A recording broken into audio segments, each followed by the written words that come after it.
Shalom, sekali lagi shalom. Selamat malam Bapak Ibu Saudara yang dikasihi Tuhan.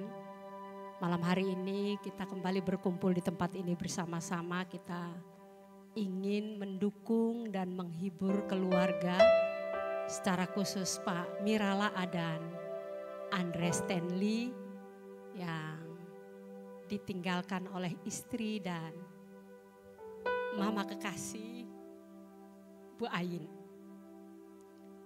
Kita akan menghibur keluarga besar ini dan malam hari ini kita akan beribadah bersama-sama sebagai rasa syukur kita kepada Tuhan bersama-sama dan keluarga yang ada. Saya mengajak kita berdiri bersama-sama, kita akan membaca satu bagian firman Tuhan. Mazmur 31 ada di, kita akan baca bersama-sama. 1, 2, 3. Untuk pemimpin biduan, Mazmur Daud. Padamu Tuhan aku berlindung. Janganlah sekali-kali aku mendapat malu. Luputkanlah aku oleh karena keadilan-Mu.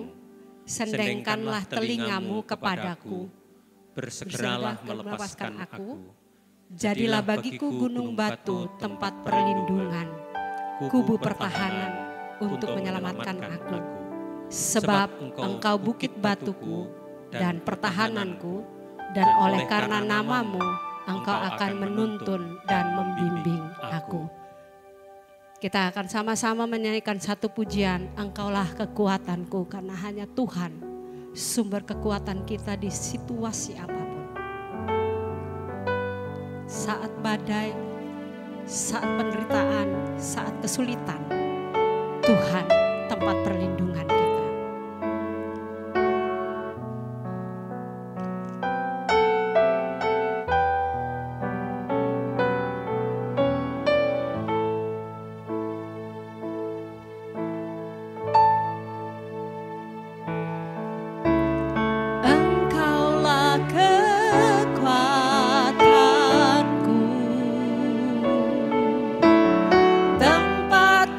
Perlindungan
Di hadapan tahta rahmat dan kasih karunia-Mu ya Bapa, malam hari ini kami bersyukur kami boleh berhimpun bersama di tempat ini. Untuk kami boleh mengenang dan memberkati saudara kekasih kami, Ibu Deborah Ajin, yang Kau telah panggil pulang menghadap tahta-Mu yang kudus untuk menikmati damai sejahtera-Mu, sukacita-Mu, dan setiap jerih lelah dalam pelayanan yang telah dilakukannya selama ini. Kami percaya dengan iman kami, saat ini ia telah bersama-sama Engkau di dalam Firdaus-Mu untuk menikmati segala kemuliaan. Biarlah ibadah penghiburan kami malam hari ini ya Tuhan, boleh memberkati Engkau dan memberkati secara khusus keluarga yang saat ini kedukaan, dengan terus memegang iman dan percaya, terus bersandar kepada Tuhan. Kami menyerahkan ibadah ini dari awal, pertengahan hingga akhirnya. Biarlah jadi di dalam nama Bapa, Putra, dan Roh Kudus. Amin. Silahkan duduk kembali.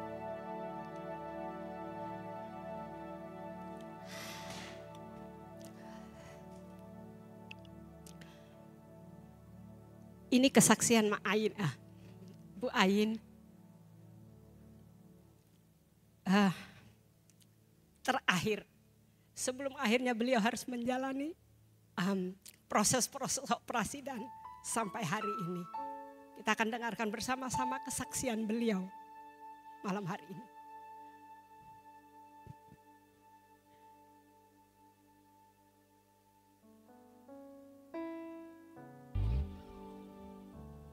Kita akan mendengarkan sebuah kesaksian bagaimana pertolongan Tuhan di dalam hidup hamba Tuhan ini. Bu Ain, kami persilahkan.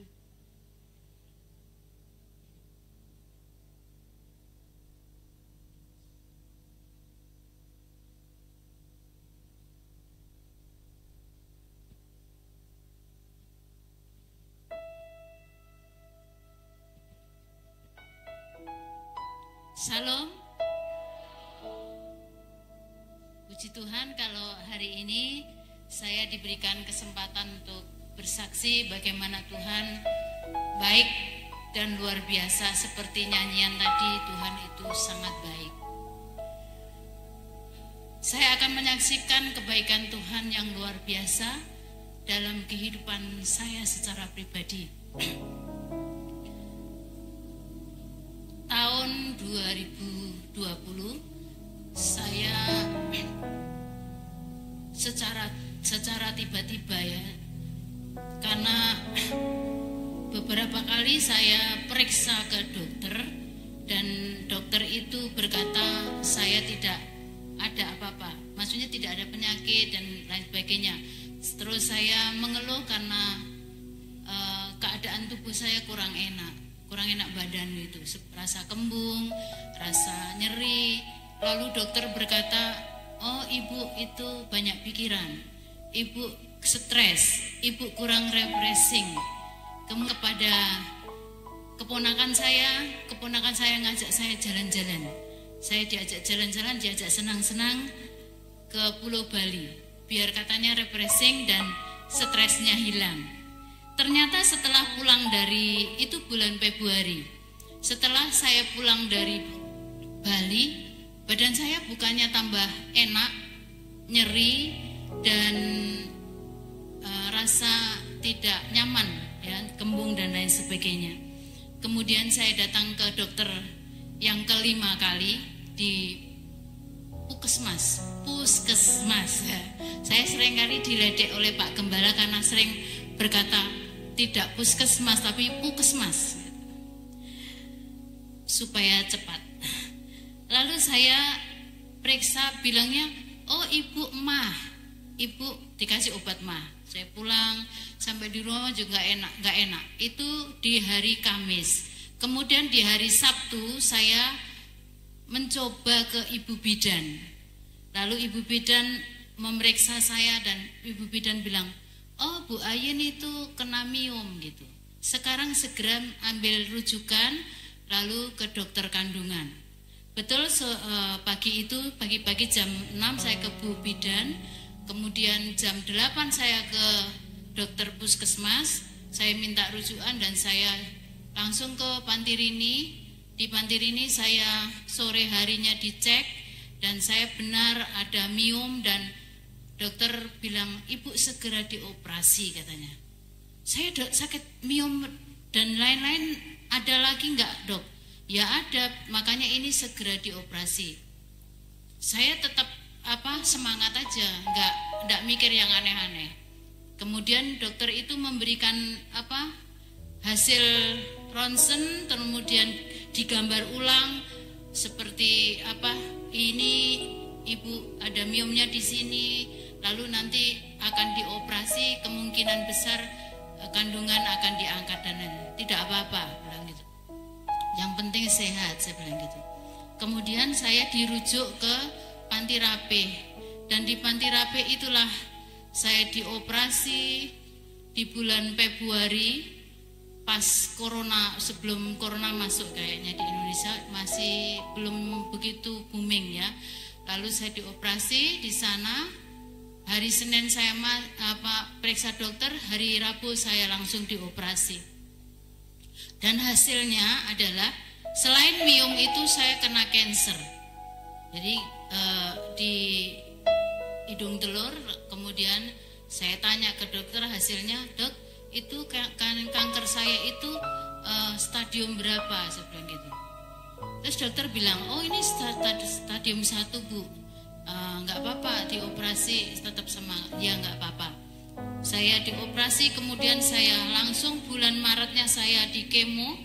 Nah setelah di kemo mau masuk di bulan April saya dirujuk ke Sarjito karena dokter-dokter yang sudah usia di atas 60 itu tidak boleh bertemu dengan pasien.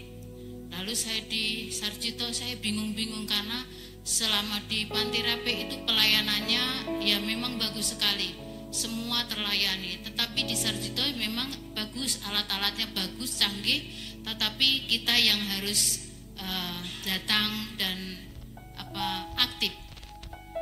Saya puji Tuhan, sekalipun saya di Sarjito, saya merasa tertolong dan begitu Tuhan luar biasa menolong saya dengan cara Tuhan melalui dokter, melalui orang-orang yang baik di sekitar rumah sakit itu dan juga teman-teman di gereja ini yang luar biasa mendukung saya dan mendoakan saya. Saya ingat firman Tuhan dari Mazmur 66 ayat yang kedua berkata gini, Allah itu baik bagi kita, tempat perlindungan dan kekuatan sebagai penolong dalam kesesakan, sangat terbukti. Kemudian ayat ini saya hafal, saya ganti begini, Allah itu bagiku tempat perlindungan dan tempat kekuatanku sebagai penolong dalam setiap kesesakanku, dan itu sangat terbukti, aku merasakannya. Itulah yang menjadi kekuatan. Kemudian saya teringat kembali firman Tuhan yang disampaikan oleh Bapak Gembala tentang pokok anggur yang benar. Luar biasa. Ketika kita tetap nempel di pokok anggur itu, ada kekuatan, ada kemampuan yang Tuhan berikan, sehingga saya merasakan bahwa Tuhan itu pokok anggur yang luar biasa. Kalau Tuhan itu sebagai pokok anggur, sumber kehidupan, dia tidak pernah sakit dalam tubuhnya yang jasmani, dia tidak memiliki penyakit. Aku mengimani bahwa aku juga tidak akan sakit dan saya akan sembuh. Dan itulah keyakinan saya. Selalu Tuhan memberikan kekuatan yang luar biasa, sehingga sampai detik hari ini saya masih menjalani kemo. Karena ketika saya kemo sampai seri 1 itu 6 kali. 6 kali, kemudian setelah 6 kali itu saya periksa per bulan, itu juga 6 kali. Setelah 6 kali per bulan itu 3 kali per bulan, per 3 bulan sekali itu sebanyak 3 kali. Saya sudah jalani. Lalu masuk ke 6 bulan sekali. Itulah saya ketahuan lagi bahwa saya harus dioperasi ulang. Saya sudah didiagnosa segala macam. Saya tidak yakin, masa sih saya mau operasi gitu. Terus dokter, karena di Sarjito itu banyak dokter-dokter yang sedang mengambil spesialis. Saya seperti untuk tempat kuliah. Jadi di dokter ini memberikan diagnosa, di dokter ini memberikan diagnosa. Saya tidak puas, saya datang ke Panti Rapih. Saya datang ke Panti Rapih, ketemu dokter Profesor Heru yang menangani saya. Lalu dokter Heru bilang, "Loh, ngopo kowe kok rene? Mengapa kamu kesini? Kan sudah di Sarjito, kenapa kamu?" "Iya dok, saya soalnya di Sarjito tidak pernah ketemu dengan Prof Heru." Saya bilang, yo rene katanya, kesini katanya. "Apa keluhanmu?" Saya bilang, katanya saya harus dioperasi ulang karena tumbuh kanker lagi. Nah setelah saya ketemu Prof Heru USG ulang, "Oh ora apa-apa iki di kemo wae gitu. Ini ndak apa-apa, ini di kemo saja." Saya, "Masih mampu toh di kemo?" katanya. "Masih semangat toh?" Saya bilang, "Semangat," saya bilang gitu. Lalu saya baru dari dokter itu 1 hari, besoknya saya ditelepon dari Sarjito, "Ibu segera ke Sarjito karena ibu persiapan operasi." Saya mikir, loh kan saya sudah ketemu Prof Heru, masa sih saya dioperasi lagi? Tapi saya jalani aja. Saya jalan ke sana itu di bulan November. Saya 2 November 2022. Lalu saya ke sana. Saya jalani aja. Saya diperiksa di USG, di ronsen, masuk MRI. Pokoknya saya menikmati aja. Saya diperiksa hasilnya dan lain sebagainya. Ke dokter penyakit dalam dan lain-lain. Saya nikmati. Lalu saya harus masuk. Hari itu tanggal 4 November saya masuk rumah sakit. Dan tanggal 8 saya harusnya dioperasi. Saya geletaan aja di rumah sakit itu sambil dicek, setiap hari dicek darahnya, dicek tensinya dan lain-lain. Pas hari Senin tanggal 7 saya ketemu Prof Heru. Prof Heru datang lagi. Prof Heru gue bilang gini, "Loh, kamu yang mau dioperasi Bu?" "Iya." "Kan enggak dioperasi, di kemo gitu." Saya blengang-blenggong gitu, saya terheran-heran. Loh, saya sudah memasuki perawatan yang lain-lain. Ayo masuk ke ruangan saya. Saya masuk ke ruangan dokter Prof Heru itu. Saya di situ ada beberapa dokter-dokter yang sedang mengambil kuliah spesialis. Lalu dokter Prof Heru itu marah-marah. Bukan saya yang dimarahi, tapi dokter-dokter yang lain. "Ini gimana sih, ngambil gambarnya gimana, ngambil USG-nya gimana gitu. Ini salah, jangan sampai salah. Nanti kalau operasi ini diagnosanya salah bisa fatal." Saya langsung gini, puji Tuhan. Ternyata Tuhan menuntun saya sampai di situ, dan seandainya saya dioperasi pun mungkin salah ya, dan itu mengakibatkan kefatalan. Dan puji Tuhan saya tidak jadi dioperasi karena ada alat-alat yang dimasukkan di tubuh saya, dan saya tidak jadi dioperasi. Dan hari itu juga saya langsung kemo, besoknya pulang. Ya saya teges saja gitu. Jadi aman-aman saja. Lalu operasi berlanjut sampai hari ini saya di kemo lagi. Karena setelah kejadian itu saya masih ada pemeriksaan. Setelah selesai kemo 2022 saya ternyata tumbuh lagi. Lalu di kemo ulang ini. Dan saya sekarang masuk kemo yang kelima dari seri 3. Besok tanggal 5 itu seri yang kelima, seri yang ketiga. Jadi kalau dihitung sudah ke 17 nanti mungkin.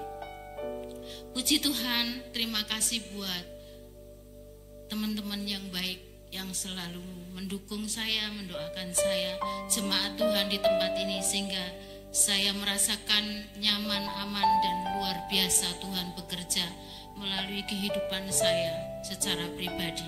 Dan firman Tuhan itulah tadi yang menguatkan saya. Tuhan itu baik bagiku. Dan apa saja yang kurasakan, Tuhan itu selalu ada bersamaku. Dan itu kekuatan yang luar biasa. Firman Tuhan setiap hari Minggu memberikan kekuatan bagi saya. Bagaimana Tuhan menolong dan memberkati saya. Terima kasih banyak karena sampai hari ini saya masih berada di tempat ini dengan Bapak Ibu Saudara semua memuliakan Tuhan, memuji Tuhan karena kebaikan Tuhan yang luar biasa. Tuhan pasti memberikan kesempatan buat saya untuk bisa melakukan yang lebih baik lagi ke depannya. Terima kasih, Tuhan Yesus memberkati. Terima kasih, itu kesaksian Bu Ayin tanggal 31 Desember tahun 2023. Sesudah itu masuk 2024 beliau menjalani kemo, menjalani operasi dan operasi sampai akhir hidupnya. Sahabat yang setia dari Bu Ayin hanya Tuhan. Tidak ada seorang pun kesulitan, kesakitan, penderitaan, tidak ada yang bisa memisahkan dari kasih Tuhan. Mari berdiri bersama-sama, kita nyanyikan lagu ini dan kita akan mendengarkan firman Tuhan.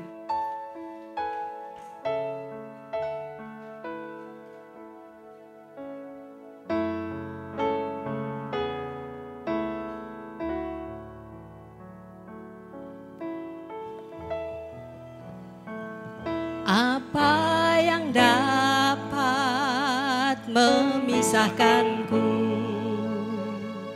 dari kasih-Mu Tuhan, sahabatku? Kelaparankah, ketelanjangankah, tak satu pun, apa yang dapat memisahkanku dari kasih-Mu Tuhan, sahabatku? Aniayakah, penderitaankah, tak satu pun,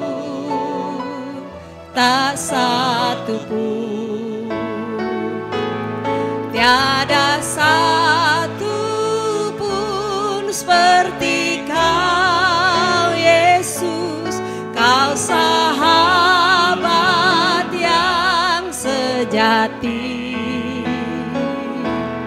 dalam bahaya Kau menggendongku.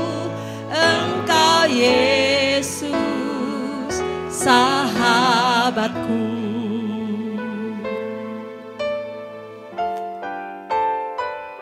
Apa yang dapat memisahkanku dari kasih-Mu Tuhan, sahabatku? Kelaparankah, ketelanjangankah, tak satu pun, apa yang dapat memisahkanku dari kasih-Mu Tuhan, sahabatku? Aniayakah, penderitaankah, tak satu pun,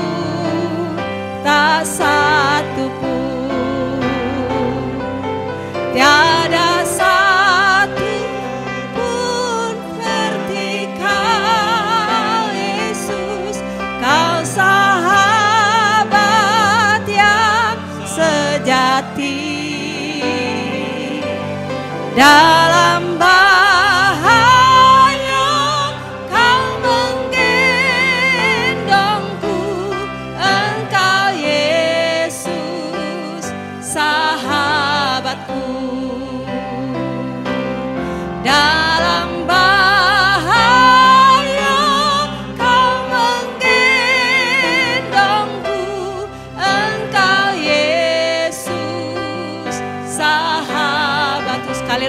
dalam bahaya.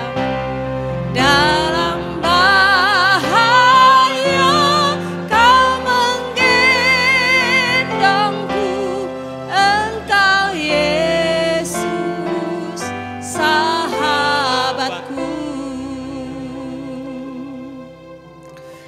Kita tunduk kepala dan kita berdoa. Bapa yang di surga, Bapa yang penuh kasih, Bapa yang penuh dengan rahmat, yang sudah melimpahkan anugerah demi anugerah bagi kami semua. Dan pada malam hari ini kami mensyukuri atas hari-hari yang kami lalui, dan mensyukuri atas hari ini di mana kami dengan keluarga duka, keluarga Bapak Mira Laah, keluarga besar dari Banyuwangi yang hari ini sungguh-sungguh memerlukan Engkau, memerlukan pertolongan penghiburan yang daripadamu, karena Engkau telah memanggil istri, mama, anak yang tercinta Deborah Ayin ke pangkuanmu. Terima kasih Bapa di surga, di tengah-tengah duka kami masih mampu untuk beribadah, menyebut namamu, menyembah Engkau, dan terlebih daripada itu kami diberi penghiburan Roh Kudus yang ada di dalam diri kami, firman Tuhan yang terpampang di depan kami. Sebentar kami mau baca dan kami renungkan.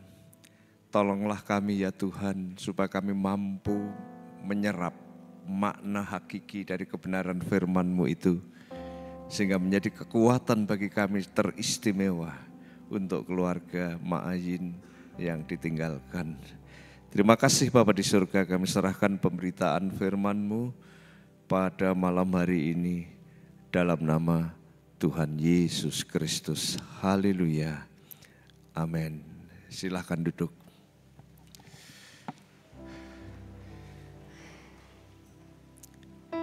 Ibu, bapak, dan saudara-saudara yang dikasihi Tuhan, di kesempatan ini saya ingin berbagi kebenaran firman Tuhan yang mungkin sudah berkali-kali kita membaca, sudah berkali-kali kita mendengar, sudah berkali-kali kita bahkan mungkin mengkhotbahkan teks ini atau ayat ini. Tapi izinkanlah dalam kesempatan ini, secara khusus malam penghiburan untuk keluarga yang ditinggalkan oleh saudara kekasih kita sekalian, Deborah Ayin, dengan statement atau pernyataan atau sabda Tuhan sendiri yang secara jelas dan gamblang berkata, jangan gelisah, percayalah Allah. Jangan gelisah, percayalah Allah. Kita akan membaca teks Alkitab yang ditulis oleh Rasul Yohanes di dalam Injilnya, yaitu Injil Yohanes pasal 14 ayat 1 sampai dengan ayat 3. Dan baiklah kita akan baca bersama-sama ayat 1 sampai dengan 3, kita baca bersama-sama 1, 2, 3. Janganlah gelisah hatimu, percayalah kepada Allah, percayalah juga kepadaku. Di rumah Bapakku banyak tempat tinggal. Jika tidak demikian, tentu aku mengatakannya kepadamu. Sebab aku pergi ke situ untuk menyediakan tempat bagimu. Dan apabila aku telah pergi ke situ dan telah menyediakan tempat bagimu, aku akan datang kembali dan membawa kamu ke tempatku, supaya di tempat di mana aku berada, kamu pun berada. Amin. Kalau kita melihat ayat-ayat ini, memang ayat ini adalah ditulis oleh Rasul Yohanes dalam narasi atau dalam genre historis yang menceritakan tentang kisah-kisah bagaimana Yesus Kristus sebagai Tuhan, sebagai anak Allah. Tapi tepat bagian ini ada subgenrenya yang saya sebut sebagai pengajaran. Kalau berbicara pengajaran berarti ada pokoknya, pokok pengajarannya apa, kemudian alasannya apa. Dan kalau kita teliti teks yang kita baca tadi itu berbicara tentang nasihat Tuhan kepada murid-muridnya yang ketakutan. Nasihat Tuhan kepada murid-muridnya yang gelisah. Nasihat Tuhan kepada murid-muridnya yang kegelisahan itu begitu menguasai hatinya, menguasai pikirannya, menguasai perasaannya, bahkan seluruhnya. Dan Tuhan memberi nasihat dalam situasi seperti itu. Saat ini tentunya keluarga besar La'a, keluarga besar dari Banyuwangi, saya tidak bisa sebut satu persatu, pasti susah. Pasti kesusahan itu betul-betul boleh dikatakan susah dilukiskan. Dalam situasi seperti itulah perlu kekuatan dari Tuhan, perlu kekuatan dari firman-Nya karena hanya Tuhan yang mampu menghibur, hanya firman Tuhan yang mampu menguatkan. Kalau toh ada psikiater, psikolog, ataupun gembala mungkin tidak bisa memberi kekuatan, memberikan penghiburan apapun. Hanya Tuhan, hanya firman-Nya yang mampu memberi kekuatan, yang mampu memberikan penghiburan dalam duka yang mendalam seperti ini. Sederhana firman-Nya. Dikatakan jangan gelisah hatimu. Percayalah kepada Allah.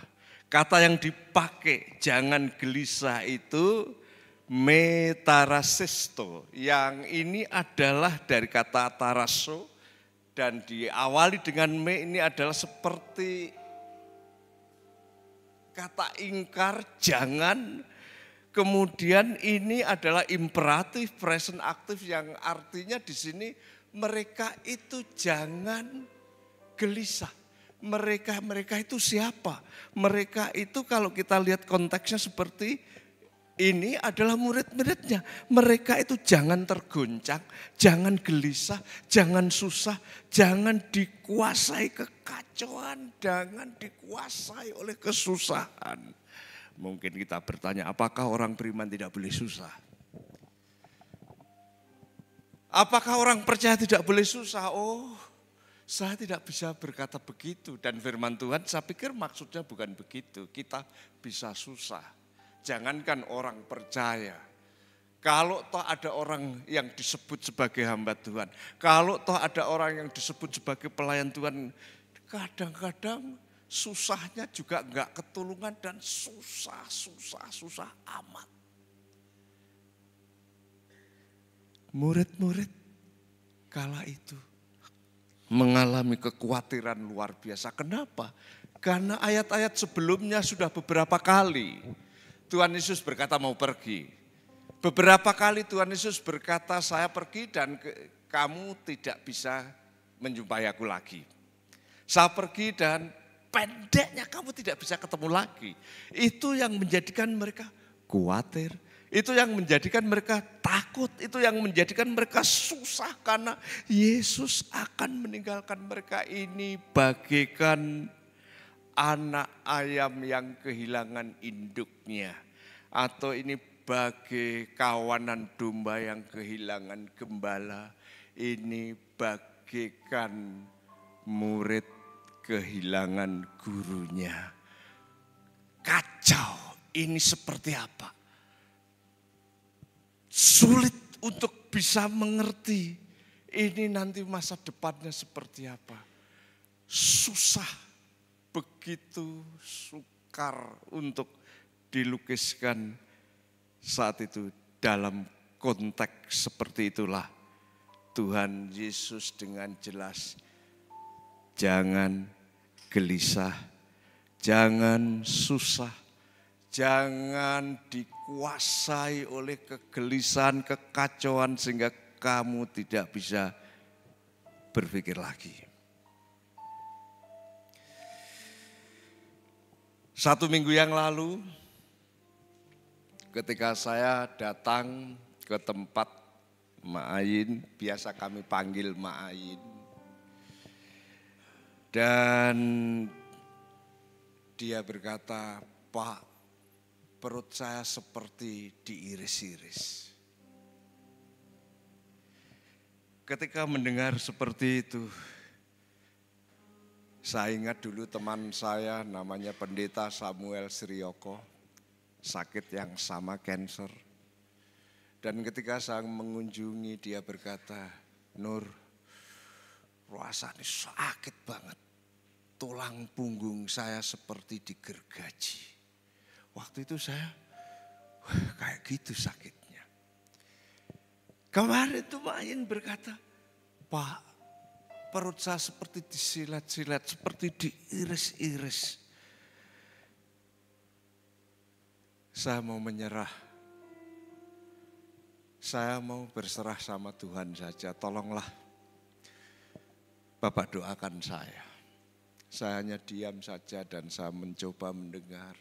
Saya mencoba merasakan kesakitan dan kesulitannya. Kemudian dia minta maaf kepada anak-anak, kepada suami, kepada orang-orang di sekitar, dan kami memaafkan. Kemudian menangis dan menangis dan menangis.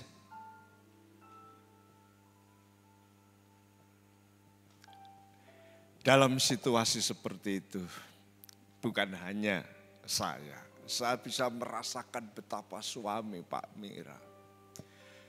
Saya bisa merasakan bagaimana Andre Stanley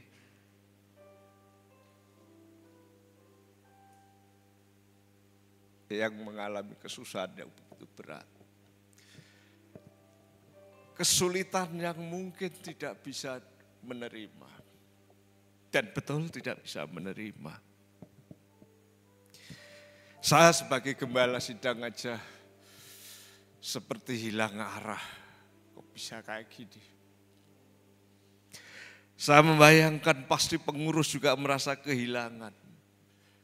Ketika saya memulai ke titik seperti itu, terlintas di dalam pemikiran bagaimana dia melayani, bagaimana dia begitu asik sampai melupakan kalau dia sakit.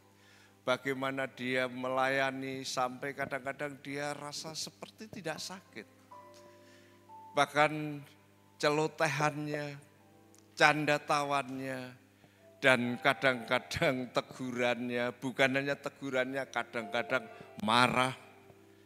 Dan tadi malam aja saya lihat Mbak Tuti, lihat, Mak, saya mau membetulkan ini, jangan marah ya gitu, betulkan di situ. Jadi Mak Ain begitu dekat dengan jemaat. Dia betul-betul concern terhadap pelayanan sehingga kalau ada anak-anak yang mungkin malas, ada anak-anak yang datang terlambat di dalam pelayanan, Mak Ain selalu berkata, jangan gitu lagi ya, jangan gitu lagi.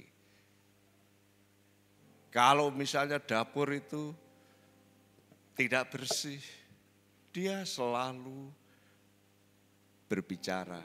Sampai kadang-kadang kita berkata dan seringkali pengurus berkata, ini nabiah dari Bibi Amanat Agung. Karena sering ngomong seperti itu. Tapi ketika saya melihat situasinya, saya merasa memang sudah dekat. Apalagi beliau, saya serahkan saja. Saya sudah tidak mau kemana-mana lagi. Pak Mira berusaha untuk membawa ke rumah sakit. Ngomong sama saya juga, ibu menyisihkan waktu untuk menemaninya. Tapi beliau bilang, enggak, saya enggak mau. Bahkan kemarin pagi ketika mau diinfus, juga dia enggak mau. Saya bisa membayangkan betapa luka hati keluarga. Betapa sakit, betapa tak mengerti. Kesusahan yang begitu berat, kedukaan yang begitu tak terbayangkan. Tapi biarlah firman Tuhan hari ini mengingatkan kita, tegas Tuhan Yesus berkata, jangan gelisah, jangan susah, jangan keguncangan terjadi di dalam hati kita dan terus dikuasai dengan kesusahan, dengan kegelisahan, dengan kesemrawutan, kekhawatiran. Jangan dikuasai dengan gelisah, susah, keguncangan hati. Percayalah kepada yang ilahi, percayalah kepada Allah. Percayalah kepada Allah, percayalah juga kepadaku. Di rumah Bapakku banyak tempat tinggal. Kata percaya ini pisteuete, dari kata pisteo, indikatif present aktif 2 jamak, kamu percaya. Kamu semua percaya kepada Allah, percaya kepada Yesus. Tapi ada yang melihat di sini adalah imperatif, present aktif, sehingga dikasih katalah percayalah, seperti dorongan atau perintah percayalah. Tapi yang menarik bagi saya keberadaan tempat tinggal. Tempat tinggal itu ada di rumah Bapakku. Kata ada di situ itu dari eisin, itu indikatif present aktif, eimi, artinya sungguh eksis, sungguh-sungguh nyata, sungguh-sungguh ada. Jadi tempat tinggal itu sungguh-sungguh ada. Tempat tinggal itu sungguh-sungguh eksis keberadaannya. Ini bukan ilusi, ini bukan dongeng, ini bukan halusinasi, ini bukan hanya menghibur. Tempat tinggal itu ada, bukan. Tapi ini sungguh-sungguh ada. Ini sungguh-sungguh tersedia. Jadi Tuhan Yesus berkata, jangan terlalu gelisah. Percaya kepada Allah, tempat tinggal itu ada. Tempat tinggal itu betul-betul ada. Tidak kurang, tidak lebih, betul-betul ada, eksis. Ada. Memang dalam Alkitab tidak banyak menjelaskan kehidupan sudah mati itu seperti apa. Tidak ada penjelasan nanti di sana itu seperti apa. Apakah ada bidadari yang akan menerima kita, apakah pintu surganya itu di telapak kaki ibu. Tidak ada penjelasan-penjelasan yang seperti itu. Hanya diberitahu kalau kita percaya Yesus kita memiliki hidup kekal. Tapi deskripsi di sana seperti apa tidak terlalu jelas di sana. Dan di sini Tuhan Yesus memberikan metafora tentang kehidupan yang sudah mati itu rumah. Kemudian Tuhan Yesus berkata, di rumah besar di sorga itu ada ruangan, ada tempat tinggal, ada. Ini bukan hayalan, ini bukan hanya menghibur yang susah, ini bukan hanya dongeng supaya orang terbuai dengan itu. Ini Yesus memberikan metafora, saya ke rumah besar, rumah Bapa di surga yang besar, dan ada tempat, ada ruangan, ada tempat tinggal bagi yang percaya kepada Allah dan percaya kepada Yesus. Ini sebabnya seringkali ini disebut sebagai janji suci dari Tuhan Yesus. Kalau manusia berjanji bisa diingkari, tapi kalau Tuhan Yesus yang suci, dari dalam kandungan, dalam kehidupan, bahkan sebelum dan sesudah dan nanti Yesus suci dan selalu suci, tidak pernah tidak suci, dan tidak pernah ada orang yang bisa membuktikan Yesus tidak suci. Satu-satunya pribadi yang suci, itu sebabnya janjinya suci dan janjinya pasti digenapi. Apabila aku telah pergi ke situ, Tuhan Yesus sudah pergi ke situ. Dan telah menyediakan tempat bagimu dan telah menyediakan tempat itu.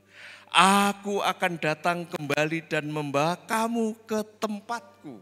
Supaya di tempat di mana aku berada, kamu pun berada. Ini statement, pernyataan, kalimat, sabda yang benar. Yesus mati, Yesus dikuburkan, Yesus bangkit, Yesus naik ke surga. Ini rentetan peristiwa yang dinyatakan kepada muridnya. Dia akan mati, dia akan bangkit, hidup, dia akan naik ke surga. Ini benar-benar terjadi. Kenapa? Karena kenaikannya ke surga disaksikan 500 orang sekaligus. Kesaksian 2 orang itu sudah sah di dalam hukum Taurat. Ini 500 orang melihat Yesus naik ke surga. Dan itu siang hari bukan malam hari. Kalau malam hari kita tidak bisa melihat, kalau malam hari kita bisa berpikir itu mimpi. Tapi ini kenaikannya itu siang hari. Bukan mimpi, bukan ilusi, ini benar Yesus sudah naik. Dan Yesus sedang menyediakan tempat. Tempat itu sungguh ada. Di mana aku berada, kamu berada. Dan nampaknya ketika Mak Ayin sudah menyerahkan diri, Yesus menjemputnya. Saya membayangkan Yesus berkata, oke, tempat bagi kamu sudah tersedia. Sudah ada. Kalau kamu mau melepaskan diri, oke, saya jemput. Kamu bebas dari sakit. Kamu sudah tidak bergumul lagi. Tidak harus ke Sarjito, Panti Rapih, ke sana kemari. Dan tidak harus tubuhmu dipakai sebagai bahan kuliah untuk kedokteran yang mau menaik jenjang ke spesialis. Aku sudah tidak kuat katanya. Doakan aku, serahkan kepada Tuhan. Malam itu saya berdoa. Ada Pak Mira, ada anak-anak di sekitar. Dan kita serahkan kepada Tuhan. Dan kalau paginya akhirnya betul-betul dia sudah tiada, saya tahu persis Yesus sudah menjemput dia. Kenapa? Karena tempat yang ada di bagian rumah besar di surga itu memang sudah ada. Dan Yesus menjemput. Yesus memenuhi janjinya di tempat Yesus berada. Sekarang Mak Ayin berada di sana, di surga. Oleh karena itu Pak Mira dan keluarga besar baik yang di Kupang maupun di Banyuwangi. Susah, wajar itu susah. Tapi jangan terus menerus susah sampai tidak bisa melakukan apa-apa. Jangan sampai kita dikuasai dengan kekhawatiran, dengan kesusahan, dengan kedukaan yang begitu dalam. Mak Ayin sudah bebas dari penderitaan. Mak Ayin sudah bebas dari kesulitan. Sudah tidak ada tangis lagi. Dia sudah ada bersama Tuhan di surga, di rumah Bapa. Kita pun nanti akan ke sana kalau kita percaya kepada Yesus Kristus. Oleh karena itu pesan singkat ini, jangan gelisah, percayalah kepada Allah. Percayalah juga kepada Yesus. Ini pesan bagi keluarga. Tapi pesan bagi kita semua, inilah khotbah yang nyata, yaitu khotbah yang disampaikan oleh Mak Ayin yang diam membisu dan tak bergerak. Dari sini ada sinyal yang begitu kuat yang menanyakan kepada kita, apakah kita percaya kepada Allah? Mungkin saudara berkata, saya percaya. Tapi apakah kita percaya kepada Yesus? Mak Ayin sedang bersaksi kepada kita di peti mati ini. Hanya orang yang percaya kepada Allah, hanya orang yang percaya kepada Yesus, di sana tersedia tempat.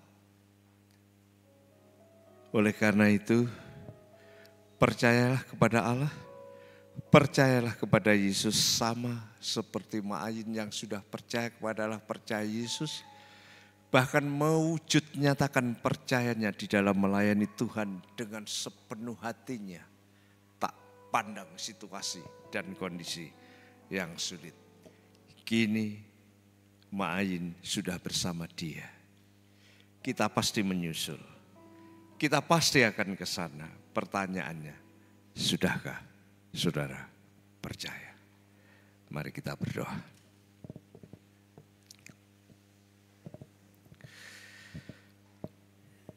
Bapa yang di surga, kami berterima kasih. Kalau malam hari ini kami diingatkan kembali pernyataan Tuhan Yesus yang begitu tegas dan jelas. Sabda Tuhan yang begitu kuat, jangan dikuasai kesusahan, kedukaan, kegelisahan. Percayalah kepada Tuhan, percayalah kepada Allah, percayalah kepada firman-Nya, baik firman yang hidup maupun firman yang tertulis, karena di sanalah kekuatan, di sanalah penghiburan. Mak Ayin sekarang sudah bersama Tuhan, Mak Ayin sekarang sudah ada tempat tinggal, dia sudah bebas dari kansernya, dia bebas dari sakit penyakitnya, bahkan dia sudah bebas dari segalanya. Dia kini tidak ada tangis lagi, tidak ada pergumulan lagi, tidak ada kesusahan lagi. Yang ada sukacita, bahagia, damai sejahtera bersama Bapa di surga. Pada kesempatan ini Tuhan, saya berdoa untuk keluarga yang ditinggalkan. Secara khusus Pak Ibrahim La'a, Andre, Stanley. Bapa, kami mohon pertolongan-Mu. Kami mohon kekuatan daripada-Mu, anugerah-Mu yang tiada batas itu. Rahmat-Mu, rengkuhan kasih sayang-Mu kepadanya. Sehingga mereka bukan hanya menikmati kedekatan dengan Tuhan, tapi mereka bisa menikmati kehidupan yang dari Tuhan. Sehingga ada kekuatan, ada penghiburan, dan terus menjalani kehidupan dengan karya-karya yang besar sebagaimana Mak Ayin sudah abdikan dirinya kepada Tuhan sampai kematian menjemputnya. Bapak, kami berdoa untuk keluarga besarnya, keluarga besar La'a, keluarga besar di Banyuwangi yang saya tidak kenal satu persatu. Tapi saya tahu persis ada keluarga besar yang kehilangan. Tapi kami terus berdoa kiranya kekuatan penghiburan dari Tuhan senantiasa dicurahkan. Demikian juga teman, sahabat, semua yang dekat dengan Mak Ayin, jemaat, teman sekerja, teman sepelayanan, mungkin kehilangan.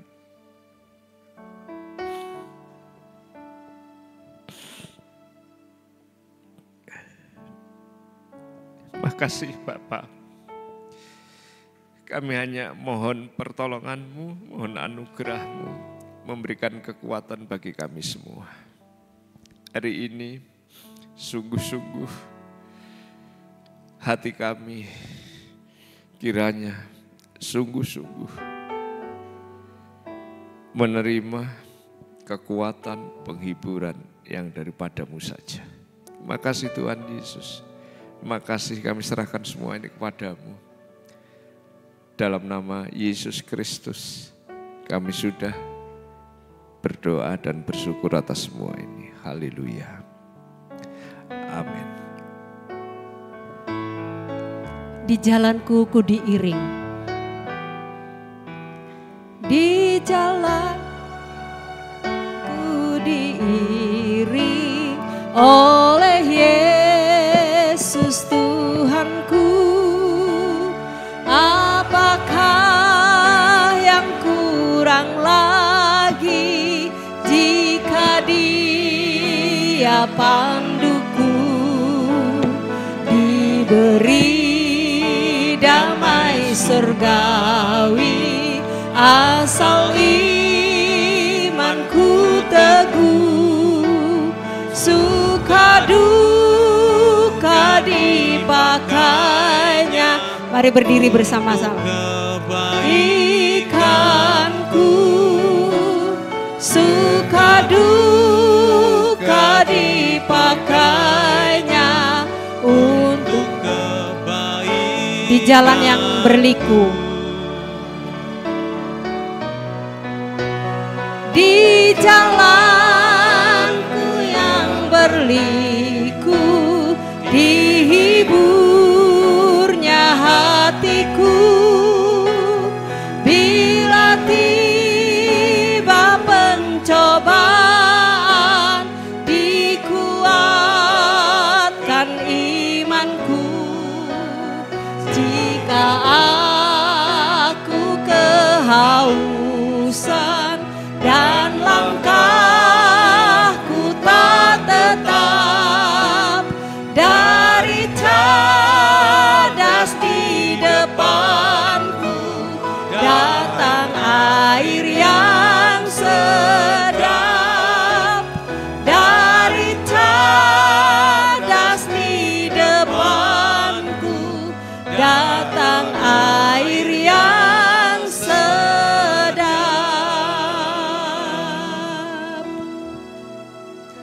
Sidang perkabungan yang dikasihi Tuhan, arahkan hatimu kepada Tuhan saja dan terus pikirkan kebenaran firman Tuhan dan terimalah berkat yang daripadanya. Penghiburan sejati, kekuatan dan pertolongan dari Tuhan saja. Tuhan Yesus yang sudah mengasihi kita semua, Allah Bapa yang penuh dengan kuasa dan mujizat penyertaan dan Roh Kudus yang memimpin kehidupan kita, akan memberkati semua yang ada di tempat ini, bahkan semua yang mengikuti live streaming ini. Kiranya berkat Allah Bapa, Allah Anak, dan Allah Roh Kudus senantiasa beserta. Kamu kuat, kamu diberkati sekarang sampai Maranatha. Haleluya. Amin. Ibadah kita telah selesai. Tuhan Yesus memberkati. Silahkan duduk.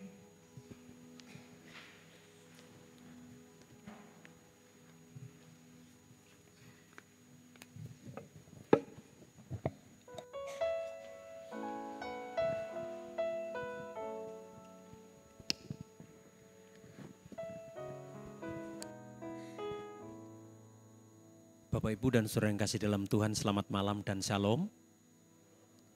Kesempatan pada malam hari ini, saya di tempat ini atas nama Badan Pengurus Jemaat dan Jemaat di Gereja Perhimpunan Injili Baptis Indonesia Jemaat Amanat Agung Kalasan, sekaligus mewakili keluarga Bapak Ibrahim La'a dan keluarga besar La'a dari Kupang, dan bersama dengan keluarga Tukijan dari keluarga besar Tukijan dari Banyuwangi. Kami mengucapkan banyak terima kasih untuk kehadiran Bapak Ibu Saudara sekalian di malam hari ini yang adalah malam penghiburan yang kedua. Kehadiran Bapak Ibu Saudara sekalian tentunya menjadi penghiburan tersendiri bagi keluarga Pak Ibrahim Laah atau Pak Mira Laah, akrabnya kami panggil. Dan sekaligus memberitahukan bahwa ibadah pelepasan jenazah akan diadakan esok hari jam 1 siang karena masih menunggu kedatangan dari adik Ma Ayin yang dari Papua, tapi kabarnya malam nanti jam 10 baru sampai di Surabaya. Jadi besok diadakan ibadah pelepasan jam 1 siang atau jam 13. Bagi Bapak Ibu yang tidak punya kerepotan, mohon tetap kehadirannya bersama-sama mendukung keluarga besar Laah di tempat ini supaya terus di dalam kekuatan Tuhan. Kami juga mohon maaf mungkin di dalam menyambut Bapak Ibu Saudara sekalian, di dalam menyediakan tempat dan segala halnya ada kekurangan. Kami mohon maaf yang sebesar-besarnya. Dan sesudah ini acara selesai, kepulangan Bapak Ibu Saudara sekalian ke tempat masing-masing kami ucapkan selamat jalan. Kami memberikan kebebasan bagi Bapak Ibu yang mungkin ketika kemarin atau di penghiburan pertama belum menyaksikan wajah dari Ma Ayin, kami memberikan kesempatan dan waktu. Tetapi bagi Bapak Ibu Saudara yang kemarin sudah dan sekarang akan kembali pulang, kami mengucapkan selamat jalan, Tuhan Yesus memberkati. Dan kami mohon kesediaan untuk para pemuda gereja terutama bersama dengan keluarga malam hari ini menemani ada di tempat ini. Ya. Demikian pemberitahuan kami dan ucapan terima kasih kami dari gereja dan dari keluarga besar. Selamat malam, Tuhan Yesus memberkati.